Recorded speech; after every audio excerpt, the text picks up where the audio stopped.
Good morning to all of you बच्चों। तो आज मैं पढ़ने वाला हूँ आप लोगों को चैप्टर 1 क्लास 11 का चैप्टर नंबर 1। ठीक है, क्या है chapter number 1? Classification of element and periodicity in property. ठीक है, तो ये बेटा बेसिक है। अगर ये जिसको आ रहा है तो उसको पूरे केमिस्ट्री में कोई प्रॉब्लम नहीं होगी, क्योंकि यहीं से आपको पता चलेगा किसकी आयनाइजेशन एनर्जी ज्यादा होती है, किसकी इलेक्ट्रॉन एफिनिटी कम होती है। इससे पता चलेगा आयनाइजेशन एनर्जी ज्यादा मतलब उसमें नॉन मेटलिक कैरेक्टर ज्यादा है। ठीक है, मेटल नॉन मेटल पहचाना यहीं से पता चलेगा आप लोग को। ठीक है, तो अब हमें क्या है, पहला टर्म क्या है, क्लासिफिकेशन। तो क्लासिफिकेशन नाम आप लोग पहले भी सुन चुके होंगे।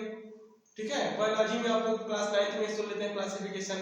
क्लासिफिकेशन से हम लोग क्लासिफाई करते हैं कि कौन प्लांट है, कौन एनिमल है, कौन वर्टिब्रेट है, इनवर्टिब्रेट है। वैसे ही हम इसमें क्लासिफाई करेंगे कौन मेटल है, कौन नॉन मेटल है, कौन मेटलाइट्स है। ठीक है, ऐसे। अब बेटा अब हमें क्लासिफिकेशन नाम वर्ड सुन के एक क्वेश्चन आना चाहिए, क्या बेटा कि हमें क्लासिफिकेशन का जरूरत क्यों हुआ। ठीक है, तो क्वेश्चन क्या है बेटा, व्हाई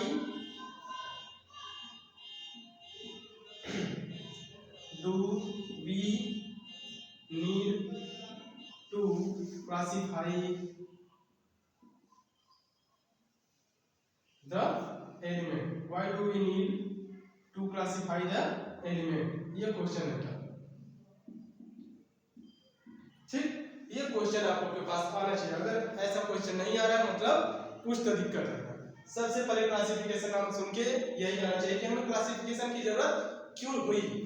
ठीक है, तो बेटा इसकी जरूरत क्यों हुई अब मैं आप लोग को बताने जा रहा हूँ। ठीक है, क्या था एंशिएंट टाइम में, पुराने समय में, जैसे 1800 में क्या था, साइंस इतना डेवलप नहीं था। हमारे पास कंप्यूटर नहीं थे, मोबाइल नहीं थे। मोबाइल का आविष्कार कब हुआ, लगभग 1975 के बाद। ठीक है, और कंप्यूटर भी बहुत बाद में आया। तो उस समय इतने साइंस डेवलप नहीं थे, तो क्या हुआ कि एलिमेंट का खोज भी कम हुआ था। लगभग 1800 में हमारे पास टोटल नंबर ऑफ एलिमेंट कितने सर्च हुए थे, 31 एलिमेंट। ठीक है, अब इसके 65 ईयर बाद, ठीक है, इसके 65 ईयर बाद हम गए कब, 1865 में। 1865 में तब तो कुछ साइंस डेवलप हुआ, हमारा जनसंख्या बढ़ा। ठीक है, पॉपुलेशन बढ़ा। ठीक है, तो क्या हुआ, साइंटिस्ट भी ढेर सारे आए, एजुकेशन बढ़ा। तो इस समय तक हमारे पास टोटल नंबर ऑफ एलिमेंट कितने हो गए थे, 63। Total number of element 63। अब हमारे पास 65 ईयर के गैप के बाद नंबर ऑफ एलिमेंट कितने हो गए, 63। और अब प्रेजेंट टाइम में देखिए, एट प्रेजेंट हमारे पास टोटल नंबर ऑफ एलिमेंट कितने हैं,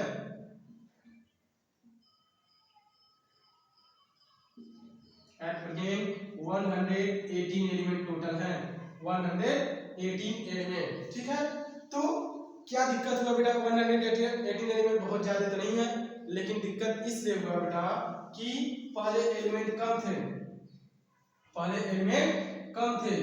ठीक है, लेकिन उस समय साइंस इतना डेवलप नहीं था, तो हम उसके कंपाउंड भी ज्यादा बना नहीं पाए थे, मतलब इसके कंपाउंड भी कम बने थे। अब 118 एलिमेंट हो गए हैं, लेकिन साइंस के डेवलपमेंट के कारण क्या हो गया, नंबर ऑफ कंपाउंड, एक एक एलिमेंट बहुत ज्यादा कंपाउंड बनाने लगा। ठीक है, जैसे सिलिका है, सिलिकेट बनाता है ढेर सारा। उसके बाद कार्बन है, कार्बन अकेले एक ऐसा एलिमेंट है जो लगभग 10 मिलियन कंपाउंड बनाता है, 10 मिलियन कंपाउंड बनाता है बेटा।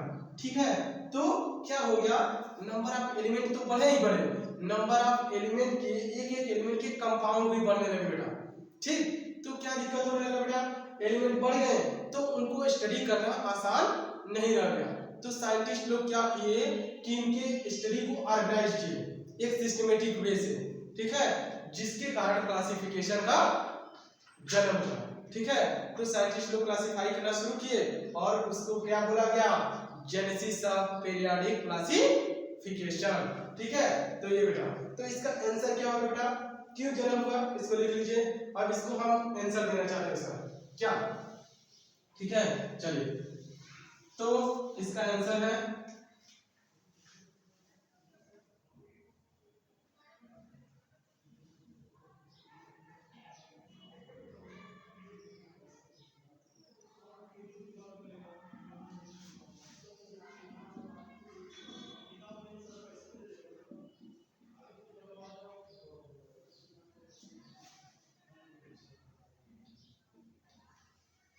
scientists take out this problem. Scientists search a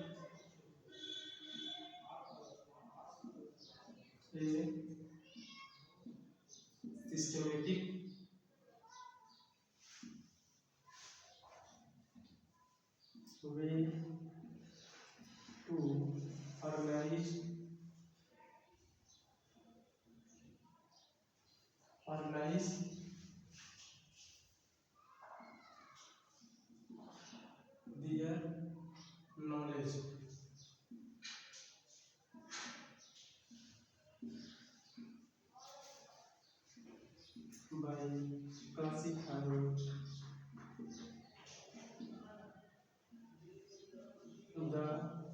the element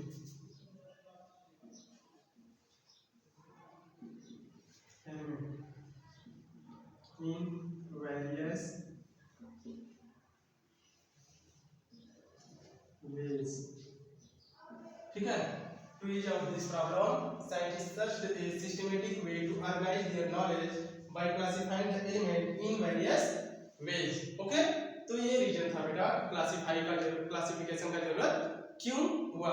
अब एग्जांपल देखना चाहते हैं तो देखिए, जैसे आप लोग के पास लाइब्रेरी, बड़े बड़े यूनिवर्सिटीज में जाइए तो वहां पे आपको देखने को मिलेगा बेटा लाइब्रेरी, जहां पे साइंस, आर्ट और आईआईटी, इंजीनियरिंग के, फिर उसके बाद मेडिकल के सभी बुक्स रहते हैं। ठीक है, तो अगर उनको अच्छे से ऑर्गेनाइज करके न रखा जाए अलग अलग कॉलम में, अलग अलग ग्रुप में, तो क्या होगा, कोई बच्चा स्टूडेंट बुक सर्च कर सकता है। तो उसलिए हमें क्लासिफिकेशन का जरूरत होता है। अच्छे से क्लासिफाई किया गया रहता है कि यहाँ साइंस का है, यहाँ आर्ट का है, यहाँ इंजीनियरिंग का है, यहाँ मेडिकल का है। तो बच्चा जाता है, सर्च करता है अपना कंप्यूटर पे कि किस रो में है, अपना आराम से बुक लेके चला आता है। तो इसका एग्जांपल हो जाएगा क्या, अरेंजमेंट ऑफ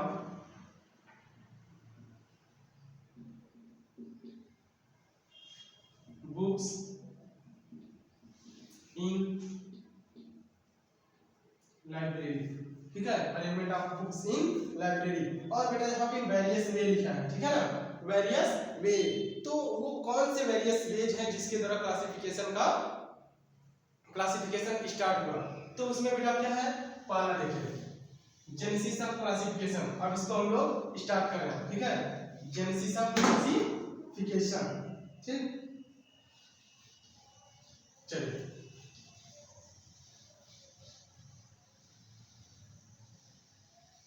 क्लासिफिकेशन के कुछ नाम मैं आप लोगों को पहले बता दे रहा हूँ। देखिए, पहला क्लासिफिकेशन स्टार्ट हुआ प्राउस्ट हाइपोथेसिस से। इससे प्राउस्ट, उसके बाद क्या था, डोगराइडर ट्रायड, उसके बाद न्यूलैंड ऑक्टेव, फिर उसके बाद लोथर मेयर वालुन कर्व। ठीक है, ये सब है कुछ क्लासिफिकेशन। तो जेनेसिस ऑफ क्लासिफिकेशन हेडिंग है जेनेसिस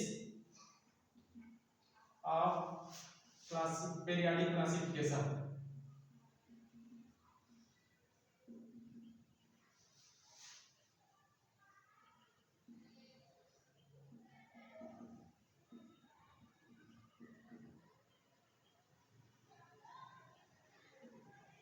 ठीक है, इसमें पहला हेडिंग है आप लोगों के लिए, क्या था, Proust hypothesis. Proust hypothesis.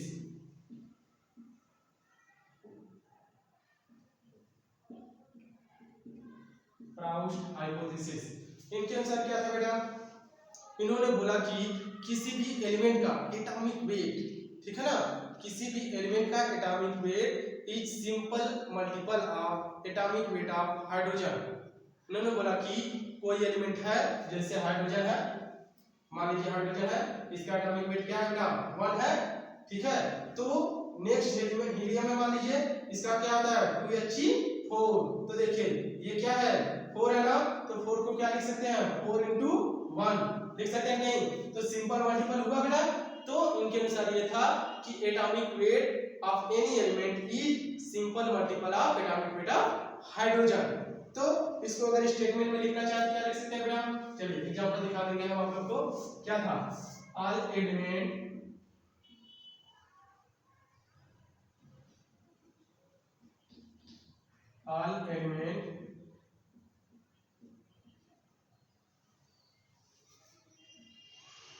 atomic weight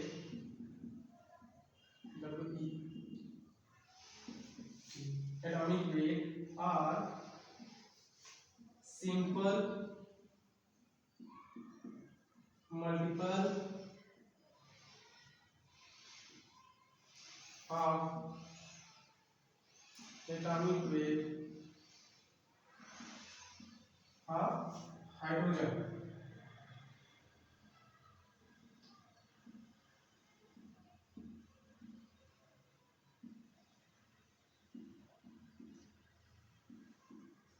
atomic weight of hydrogen. और ये थ्योरी इन्होंने किसके बेसिस के आधार पे दिया बेटा? डाल्टन एटॉमिक थ्योरी के आधार पे दिया। इन्होंने ये थ्योरी दिया था डाल्टन एटॉमिक थ्योरी के आधार पे, ठीक है। और एग्जांपल देख लीजिए बेटा, एग्जांपल जैसे हाइड्रोजन है 1H1, तो यहाँ पे हीलियम है बेटा, इसका एटॉमिक वेट क्या होता है 2He4। तो इसमें देखिए हाइड्रोजन का एटॉमिक वेट क्या होता है 1 है ना, तो इसको क्या लिख सकते हैं, ये है, तो हीलियम का एटॉमिक वेट दिखा सकते हैं हम लोग ना 4 into 1। अगर यहीं पे लिख दिए लिथियम तो क्या होता है 3 7 बेटा, तो 7 को क्या लिख सकते हैं 7 into 1, 7 into 1 जो कि एटॉमिक वेट ऑफ हाइड्रोजन है बेटा, ठीक है। तो ये था, ठीक है बेटा। अब देखिए ये थ्योरी इन्होंने किसके बेसिस पे दिया, दिस थ्योरी, नोट पे लिखिए, note,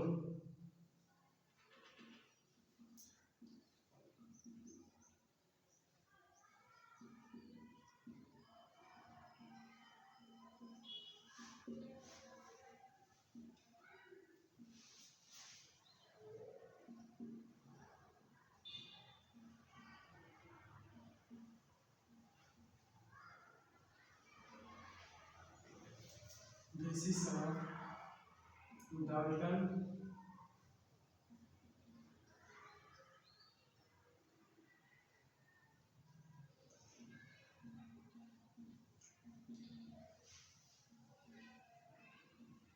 atomic theory. This theory was given on the basis of, या this statement was given on the basis of Dalton atomic theory. Clear है बेटा? यहाँ तक कोई दिक्कत है तो पूछ सकते हैं। अब देखिए यहाँ तक तो कोई दिक्कत नहीं था, लेकिन जैसे ही हम लोग आगे बढ़े कहाँ पहुंचे, एटॉमिक नंबर 17 क्लोरीन, कहाँ पहुंचे एटॉमिक नंबर 17 और क्लोरीन, तो बेटा ये रूल फेल हो गया। क्या हो गया, ये रूल फेल हो गया। कहाँ, एटॉमिक नंबर 17 पे क्लोरीन पे, उसका एटॉमिक वेट कैसा हो गया फ्रैक्शनल। तो जैसे ही एटॉमिक नंबर फ्रैक्शन हुआ डाउस्ट थ्योरी फेल हो गया। तो क्या है demerit, demerit of Proust hypothesis।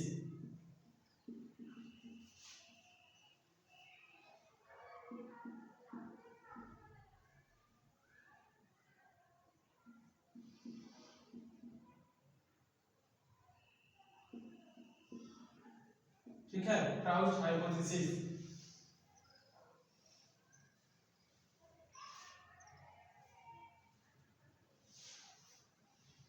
क्या था बेटा, fails, this theory fails due to some element atomic weight fractional। This theory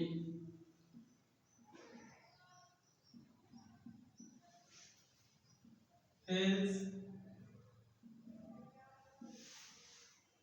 due to,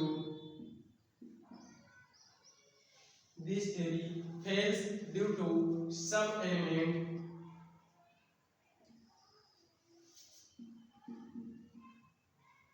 some elements atomic weight fractional। ठीक है, ये था बेटा। कैसे, देखिए क्लोरीन का एटॉमिक वेट कितना होता है बेटा 35.5, तो ये क्या है इंटीग्रल सिंपल मल्टीपल है बेटा 35.5 into 1, सिंपल मल्टीपल नहीं है ना, फ्रैक्शन है यहाँ पे, तो यहाँ पे क्या होगा प्राउस्ट हाइपोथेसिस फेल हो गया बेटा। तो ये थ्योरी यहीं पे खत्म। अब उसके बाद क्या किया, नए साइंटिस्ट आए जिन्होंने क्लासिफिकेशन स्टार्ट किया, उनका क्या नाम था डोबेराइनर, नया थ्योरी आया। ठीक है बेटा, second heading number second genesis of classification में हेडिंग नंबर 2 क्या आया डोबेराइनर ट्रायड लॉ। क्या नाम होगा Dobereiner triad law. Heading number 2 क्या है Dobereiner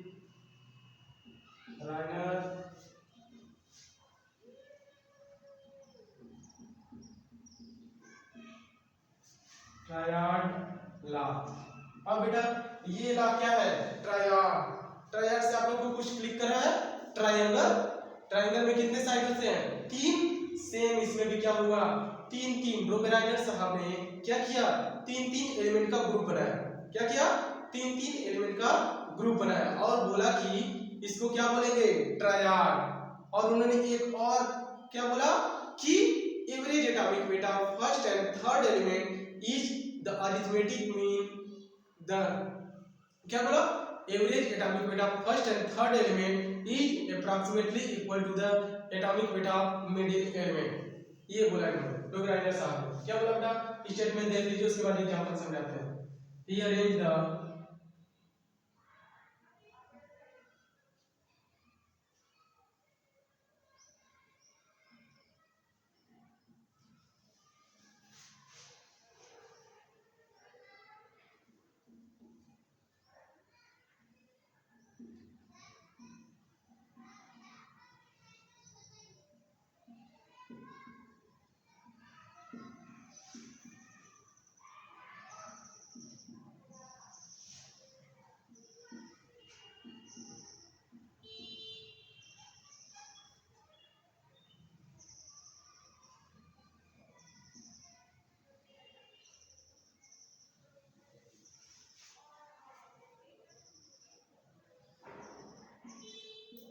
elements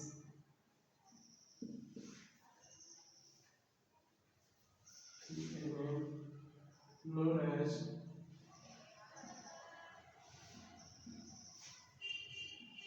triad and said that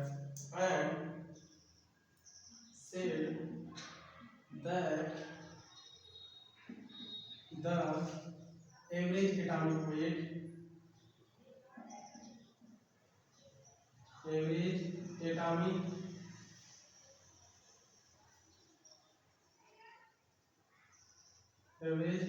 weight of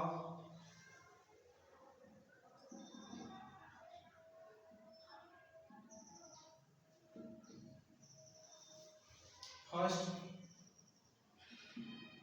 and third element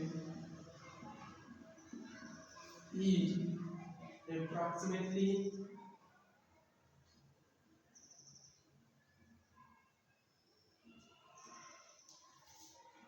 equal to the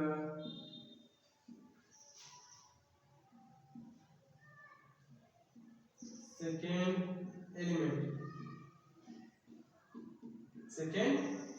ठीक है बेटा, उन्होंने क्या किया, एलिमेंट को increasing order of groups of 3 element को increasing order of atomic mass के आधार पे अरेंज किया, एटॉमिक मास या एटॉमिक वेट, और बोला कि average atomic weight of first and third element is approximately equal to the second element. ये तो हो गया बेटा स्टेटमेंट। एग्जांपल देखना चाहते हैं तो पहले एग्जांपल यही दे दीजिए एग्जांपल। ठीक है, क्या किया, लिया लिथियम, सोडियम और पोटेशियम। ठीक है बेटा, ये 3 एलिमेंट है, इसका एटॉमिक वेट कितना हो गया 7, इसका एटॉमिक वेट कितना हो गया 23, इसका एटॉमिक वेट कितना हो गया 39। ये 3 एलिमेंट है बेटा, इसको क्या बोला गया, इन तीनों ग्रुप के एलिमेंट को क्या बोला गया, ट्रायड।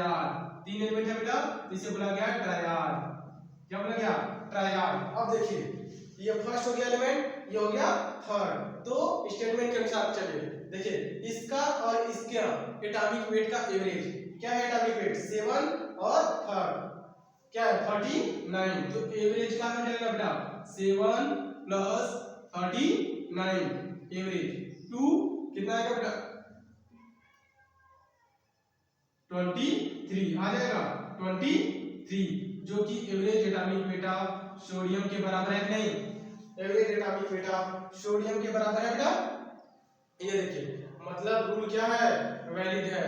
ये प्रॉपर्टी देखिए, अगर मॉडल पीरियोडिक टेबल में भी देखेंगे तो लिथियम, सोडियम, पोटेशियम क्या है, सेम ग्रुप में आते हैं। इनका ऑक्सीडेशन स्टेट कितना होता है +1, मेटल के नाम से जाने जाते हैं, ठीक है। इनका अपने ग्रुप पीरियड में सबसे बड़ा साइज इन्हीं का होता है बेटा। जैसे जैसे लेफ्ट से राइट जाते हैं साइज घटता जाता है। तो ये क्या है, एल्कली मेटल, सेम ग्रुप के एलिमेंट है। इससे देखिए यहाँ से भी डोब्राइडर ट्रायड से भी पता चल रहा है कि इसमें सिमिलरिटी पाई जाती है। ये तो एग्जांपल नंबर 1 था बेटा। चलिए नेक्स्ट एग्जांपल हम बताते हैं। चलिए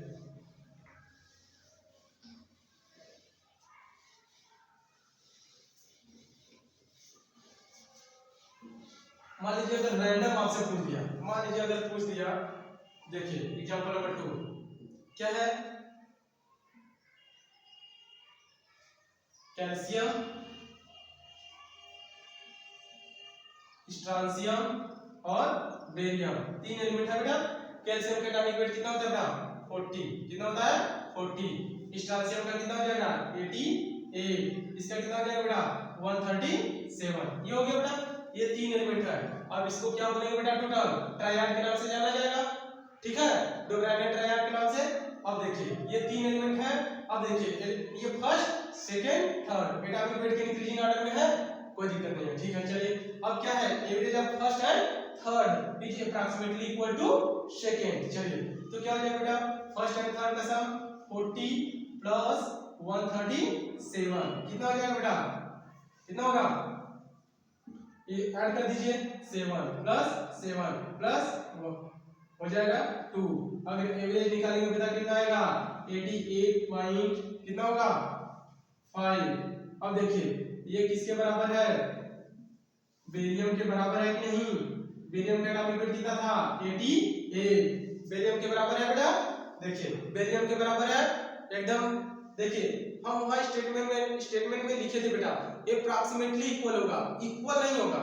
अप्रॉक्सीमेटली इक्वल मतलब 0.1 का, 0.5 का, 1 2 का डिफरेंस, कोई दिक्कत नहीं है, वहां तक हमें कोई दिक्कत नहीं है। तो देखिए यहाँ क्या है, 88, यहाँ 88.5, कोई दिक्कत नहीं है, मतलब यहाँ पे क्या है, डोब्राइडर ट्रायड लॉ वैलिड है, ठीक है। ये एग्जांपल नंबर 2 हो गया, ठीक है। अब हमारे पास क्या है, एग्जांपल नंबर 3। चलिए एग्जांपल नंबर 3 इसको लिख लीजिएगा, ठीक है। चलिए एग्जांपल नंबर 3, चलिए एग्जांपल नंबर 3 क्या है बेटा, मान लीजिए हाइड्रोजन है, क्या है, क्लोरीन है, ब्रोमीन है और आयोडीन है। आयोडीन है, क्लोरीन का कितना होता है बेटा, 35.5। आयोडीन का कितना होता है बेटा, 80। और इसका कितना होता है बेटा, 127। 3 एलिमेंट है बेटा, इस 3 एलिमेंट का ग्रुप है जिसे क्या बोलेंगे, ट्रायड। यहां तक क्लियर है, कोई दिक्कत नहीं। चलिए अब हम क्या बताएंगे बेटा, ये फर्स्ट एलिमेंट, ये सेकंड, ये थर्ड। डोब्राइडर ट्रायड क्या बोलता है, average atomic weight of first and third is approximately equal to second element. चलिए इसका और इसका सम कर दीजिए बेटा, क्या आएगा, 35.5 प्लस 127 डिवाइडेड बाय 2 कितना आएगा। चलिए ऐड कर दीजिए, कितना आएगा, 5 प्लस 2 प्लस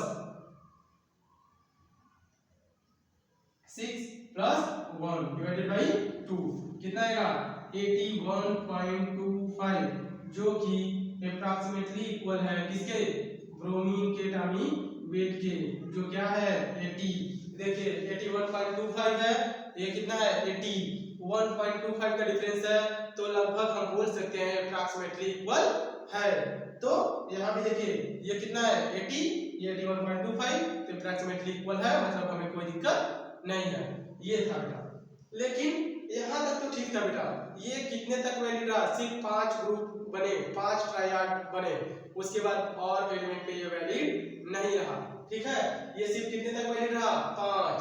तो यहाँ से इसका डिमेरिट भी है बेटा, ये सिर्फ कुछ ही एलिमेंट पे वैलिड रहा, सब पे वैलिड नहीं रहा। तो यहाँ तक लिख लीजिए, उसके बाद चलिए नेक्स्ट एग्जांपल डिमेरिट है, एग्जांपल है डिमेरिट, ठीक है। चलिए हाँ क्या है, डिमेरिट्स ऑफ डोब्राइडर।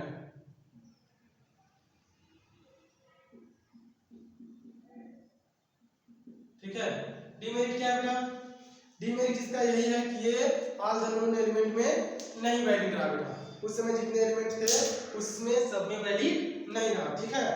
सब एलिमेंट के लिए वैलिड नहीं रहा। ठीक, तो चलिए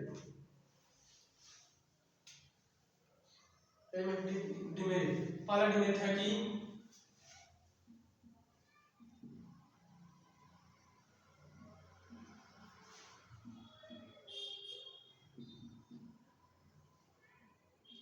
not valid for all the known element, all the known elements। ये था मेरा डिमेरिट नंबर 1, मतलब उस समय जितने एलिमेंट थे उसके लिए भी ये वैलिड नहीं रहा, इसलिए इसके फेलियर का मेन रीजन तो यही था बेटा। क्योंकि अगर जब ये रूल दे रहे हैं, अगर सभी जितने एलिमेंट उसमें सर्च है, मतलब हमें पता है उसके लिए भी नहीं वैलिड है, तो कैसा रूल दे रहे हैं आप? ठीक है ना, ऐसा है। तो ये पहला डिमेरिट था। दूसरा डिमेरिट ये था बेटा मॉडर्न पीरियोडिक टेबल का नाम सुने आप लोग? जिसे मॉडर्न पीरियोडिक टेबल मतलब एक ग्रुप पीरियड इतना सब अरेंज किया गया ना, मॉडर्न में जो है उसमें एटॉमिक नंबर के आधार पर अरेंज किया गया। तो क्या होगा कि ये एक ग्रुप के एलिमेंट के लिए भी वैलिड नहीं रहा। जैसे क्या है, फ्लोरीन, क्लोरीन, ब्रोमीन, आयोडीन। अभी आप लोग को इसके लिए बताया कि यहाँ पे डोग्राइनर ट्रायडला वैलिड है, डोग्राइनर ट्रायडला वैलिड है। क्या है? डोग्राइनर ट्रायडला, और इसका क्या हो जाता है 19। ठीक है, तो यहाँ पे तो वैलिड है, आपको दिखाया मैं 162.5 डिवाइडेड बाय 2 कितना आता है बेटा 81.25 ये होता है बेटा। तो यहाँ पे तो डोग्राइनर ट्रायडला वैलिड है, ये किसके बराबर हो जाता है? ब्रोमीन के। लेकिन अगर हम फर्स्ट 3 ग्रुप का डोग्राइनर ट्रायड बनाए, किसका? इसका और इसका, कितना होगा 99.99 डिवाइडेड बाय 2 कितना आएगा 49.5 कितना आएगा बेटा 49.5, जो कि क्लोरीन के एटॉमिक वेट के बराबर नहीं है, क्लोरीन के एटॉमिक वेट के बराबर नहीं है। कितना है ये 35.5, इसका कितना रहा है 49.5, मतलब नियर अबाउट 14 का डिफरेंस आ रहा है बेटा। कितने का? 14 का। तो ये कहाँ अप्रोक्सीमेटली इक्वल है? नहीं है, 10 का डिफरेंस बहुत ज्यादा, 14 का डिफरेंस बहुत ज्यादा हो जाता है बेटा। तो ये एक ग्रुप के लिए भी वैलिड नहीं रहा। तो ये मेजर डिमेरिट्स है बेटा कि ये एक ग्रुप के एलिमेंट के लिए भी वैलिड नहीं था। उस समय जितने एलिमेंट थे उसके लिए भी वैलिड नहीं था, और एक ग्रुप के एलिमेंट के लिए भी वैलिड नहीं था। यहाँ पे डोग्राइनर ट्रायड वैलिड नहीं था। ठीक है, ये तो डिमेरिट्स है बेटा। ठीक है, चलिए उसके बाद क्या बेटा, नेक्स्ट हम चलेंगे न्यूलैंड ऑक्टिव लॉ। क्या चलेंगे? Newland octave law. ठीक है, next rule number 3 genesis.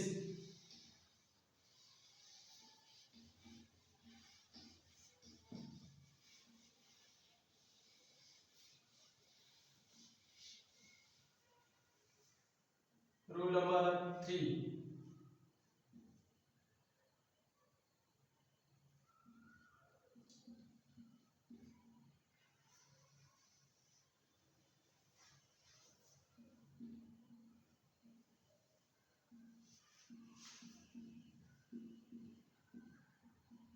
Newland law of octave.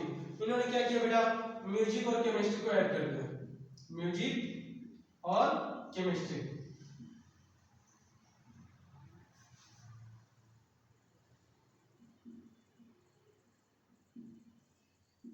जैसे क्या है, जो लोग म्यूजिक सुनते हैं सीखते हैं उनको पहले क्या सिखाया जाता है? टोन, सा रे गा मा पा धा नी सा।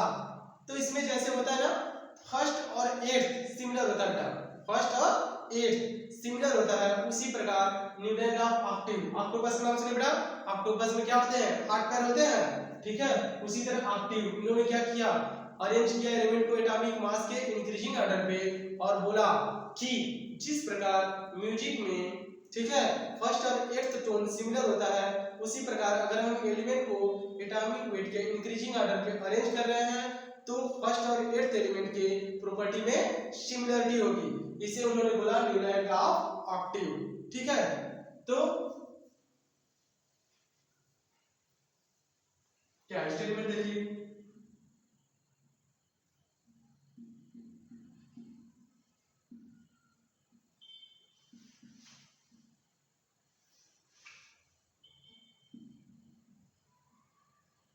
elements in increasing order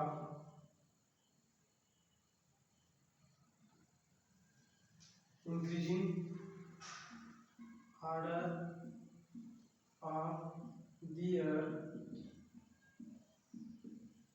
atomic mass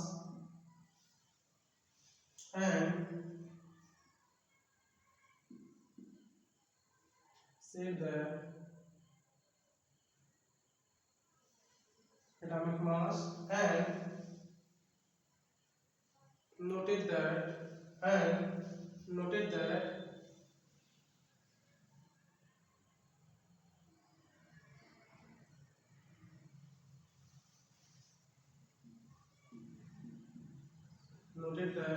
every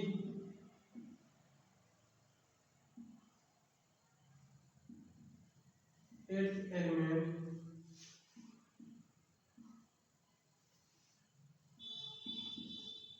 have similar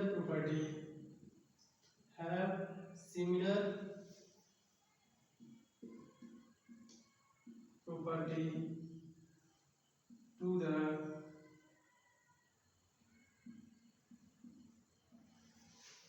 first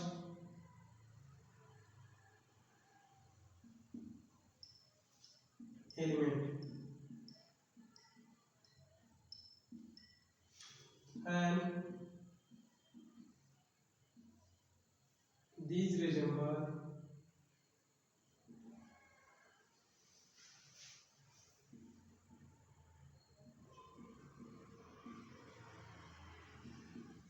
is similar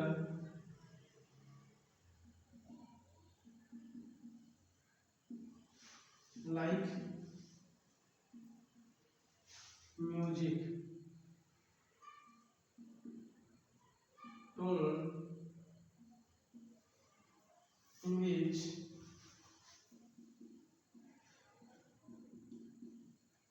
every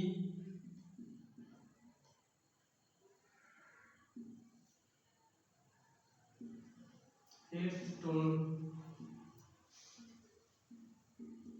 similar to first tone. ठीक है, फर्स्ट टोन जैसे लिखिए, देख लीजिए, सा रे का मा पा धा नी। ठीक है, ये हो गया ना नी। अब देखिए first second third fourth fifth six seven eight क्या है, सा आएगा ना। अब यहाँ से देखिए 1 2 3 4 5 6 7 8 8 आ जाएगा ना अरे। फिर अगर यहाँ से भी देखिए तो 1 2 3 4 5 6 7 8 आ जाएगा गाँव में। मतलब जिस प्रकार से म्यूजिक का every eight note tone similar होता है, उसी तरीके से अगर हम एलिमेंट को if we arrange the element in increasing order of atomic mass then the every eight element have similar property to the first element. ये था न्यूलैंड ऑप्टिव लॉ। ठीक है, इसको देख लीजिए, नोट कर लीजिए। उसके बाद हम क्या करते हैं, एग्जांपल दिखाते हैं बेटा। ठीक है, एग्जांपल इसमें बहुत जरूरी है, ये बहुत पूछता है बेटा बोर्ड और उसमें भी जेईई मेंस में भी कभी कभी आता है, लेकिन बोर्ड के लिए ये बहुत इंपॉर्टेंट है। ठीक है, म्यूजिक प्लस केमिस्ट्री को अरेंज की ऐड किया और उन्होंने बताया कि every eight element have similar property to the first element. ठीक है, ये था। चलिए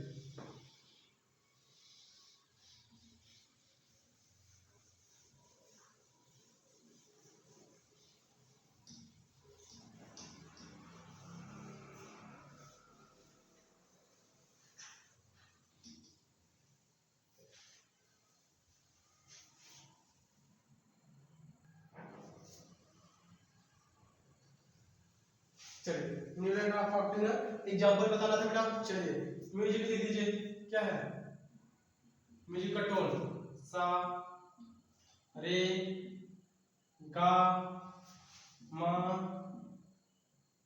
पा धा नी,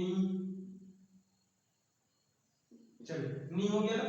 अब उसके बाद देखिए अब ये क्या है, ऊपर देखिए लिख दीजिए numbering, first, second, third, fourth, fifth, six, seven. अब देखिए 8 तक चलेगा तो यही आएगा कि first, second, third, fourth, fifth, six, seven और 8 यही कहा जाएगा। अब उसी प्रकार से एलिमेंट को ऐड कीजिए, lithium, beryllium, boron, carbon, nitrogen, oxygen, fluorine. ये हो गया बेटा फ्लोरीन। अब क्या है नेक्स्ट, एटॉमिक वेट इसका लिख दीजिए, इसका क्या होगा बेटा 7, 9, 10, 12, 14, 16 और ये 19 हो गया बेटा। अब चलिए ये एटॉमिक वेट होगा, चलिए इसके नीचे क्या आएगा, सोडियम, पोटेशियम, सोडियम के बाद क्या आएगा, magnesium, aluminium, silicon, phosphorus, sulphur, chlorine. ये होगा। अब इसका एटॉमिक वेट लिख दीजिए, चलिए सोडियम का कितना रहेगा 23, मैग्नीशियम का 24, एल्युमिनियम का 27, सिलिकॉन का 28, फास्फोरस का 31, सल्फर का 32, क्लोरीन का 35.5 हो जाएगा बेटा। अब इसके नीचे क्या आएगा, पोटेशियम और यहाँ आएगा कैल्शियम। एटॉमिक वेट पोटेशियम का बेटा, एटॉमिक वेट पोटेशियम का 38 और इसका कितना हो जाएगा 40। अब देखिए एटॉमिक वेट के इंक्रीजिंग ऑर्डर में है कि नहीं, 7, 9, 10, 12, 14, 16, 19, 23, 24, 27, 28, 31, 32, 35.5, 38, 40 है। चलिए यही तक ये वैलिड था बेटा 40 तक, एटॉमिक वेट 40 तक। चलिए क्या है बेटा, अब देखिए ये न्यूलैंड लॉ ऑफ ऑक्टेव क्या बोलता है कि every eighth element have similar property to the first. मान लीजिए हम लिथियम लेते हैं, ये क्या है, लिथियम है first, second, third, fourth, fifth, six, seven हो गया, 8 क्या आया, सोडियम आया बेटा। अब देखिए इन दोनों में क्या होगा, इन दोनों में क्या होगा सिमिलरिटी। और मॉडर्न पीरियोडिक टेबल में देखेंगे तो lithium, sodium, potassium, rubidium, caesium, francium क्या है, ग्रुप नंबर 1 में है और उनका एटॉमिक क्या होता है, ऑक्सीडेशन स्टेट +1 होता है।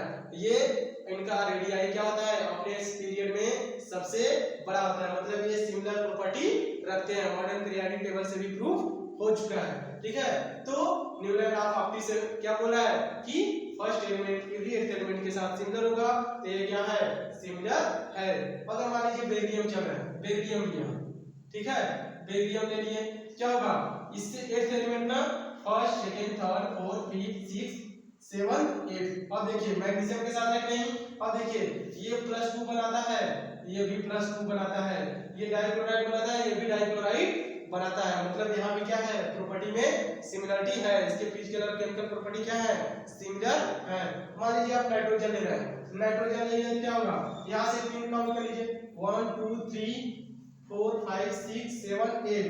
फास्फोरस के साथ आ गया नहीं, ये क्या है ट्राई हैलाइड बनाता है, ये भी ट्राई हैलाइड बनाता है, यानी NCl3 बनाता है, ये PCl3 बनाता है। इसका ऑक्सीडेशन स्टेट कितना आता है -3, इसका भी क्या होता है -3। मतलब इससे कहने का मतलब यही है न्यूलैंड लॉ ऑफ ऑक्टेव मतलब फर्स्ट और every eighth element have similar property. ठीक है, यहां तक तो कोई दिक्कत नहीं था, ठीक है, ये कहां तक वैलिड रहा कैल्शियम तक, लेकिन उसके आगे क्या हुआ वैलिड नहीं रहा। जैसे एटॉमिक वेट बढ़ा ये Newland law of octave fail हो गया बेटा। तो डिमेरिट्स भी है बेटा, इसको लिख लीजिएगा। चलिए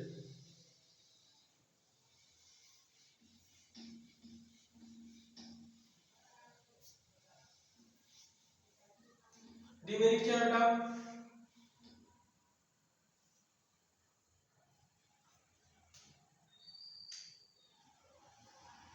demerit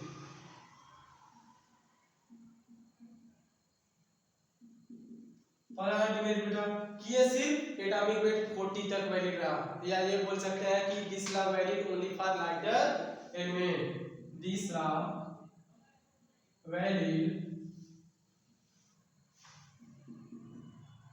only for lighter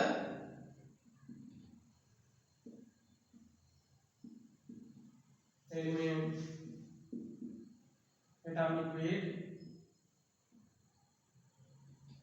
40, atomic weight 40, मतलब एटॉमिक वेट 40 तक ही ये वैलिड रहा। ठीक है, ये सिर्फ एटॉमिक वेट 40 तक ही वैलिड रहेगा। ठीक है, या आप बोल सकते हैं एटॉमिक नंबर 20, एटॉमिक नंबर 20 किसका है, कैल्शियम का है, तो वहीं तक ये वैलिड रहेगा। ठीक है, और डिमेरिट नंबर 2, ठीक है, जैसे ही नोबल गैस का सर्च हुआ, जैसे ही नोबल गैस का सर्च हुआ, ठीक है, डिस्कवरी ऑफ नोबल गैस,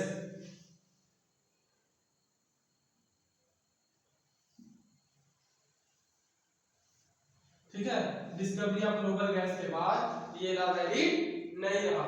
लिख सकते हैं क्या, after discovery of noble gas, point number 2, after discovery of noble gas, this law is not valid, this law is not valid। जैसे क्या था, lithium, beryllium, boron, carbon, nitrogen, oxygen, chlorine, neon, ये neon हो गया।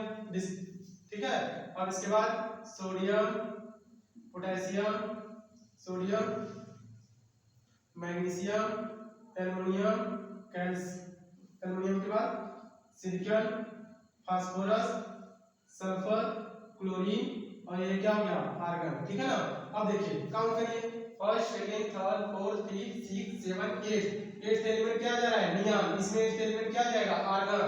अगर इससे चलेंगे तो क्या आएगा, एट्थ एलिमेंट ये आ जाएगा सोडियम। तो न्यूटन का आपको क्या बोल रहा था कि first element have similar property to the eighth element, लेकिन क्या हो रहा है, यहाँ लिथियम फर्स्ट है, एट्थ क्या हो जा रहा है, नोबल गैस।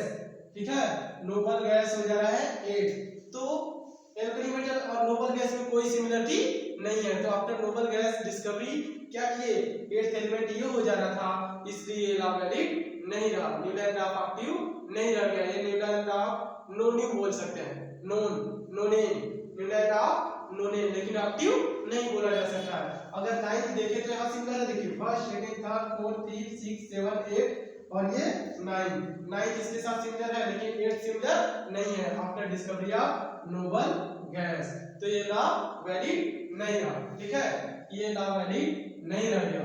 ठीक है, और नेक्स्ट पॉइंट क्या है, third point, no place for